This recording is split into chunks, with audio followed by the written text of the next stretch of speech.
खबर असम से है, जहां जादू टोने की वजह से एक बच्चे की बलि दे दी गई और ये बलि देने वाली उसकी मां ही थी। आरोपी महिला और उसका परिवार बिहार से मजदूरी करने असम आया था। 25 साल की रंजू देवी बिना किसी अफसोस या पछतावे के बताती है कि उसने अपने 5 महीने के बेटे को जिंदा जला दिया। जला दिया, उस जमीन ले लीजिए। जलाया किस लिए? जलाया किस लिए? भूत बैताल लगा हुआ, इसीलिए जला दिया। असम के शिवसागर जिले के सोनारी कस्बे में इसी मकान के पिछवाड़े ये दिल दहला देने वाली घटना हुई। सोमवार को नरबली देने के मकसद से मां ने अपने बेटे की चिता तैयार की, फिर उसका गला घोटा और तेल छिड़क कर आग लगा दी, इस उम्मीद में कि उसके परिवार के भाग्य संवरेंगे। रंजू देवी अपने पति, भाई और 2 बच्चों के साथ हफ्ता भर पहले ही बिहार से यहां दिहाड़ी मजदूरी करने आई थी। रंजू देवी का दावा है कि उसने सब कुछ होने के बाद ही अपने पति को इसकी जानकारी दी।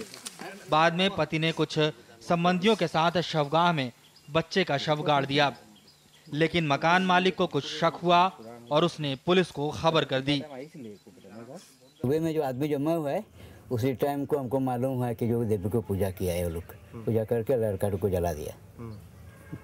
तो उसके बाद में क्या हुआ?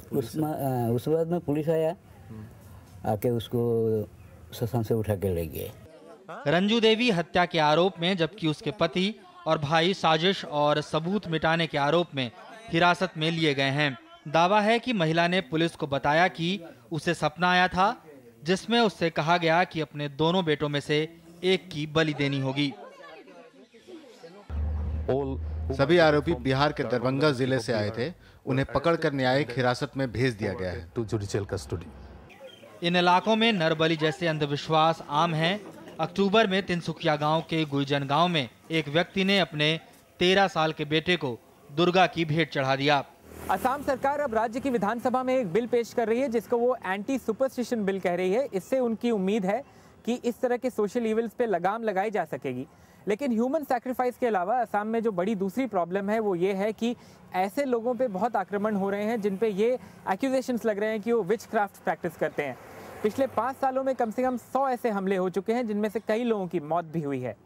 असम के शिवसागर जिले से कैमरा पर्सन संजय चक्रवर्ती के साथ आलोक पांडे, NDTV इंडिया।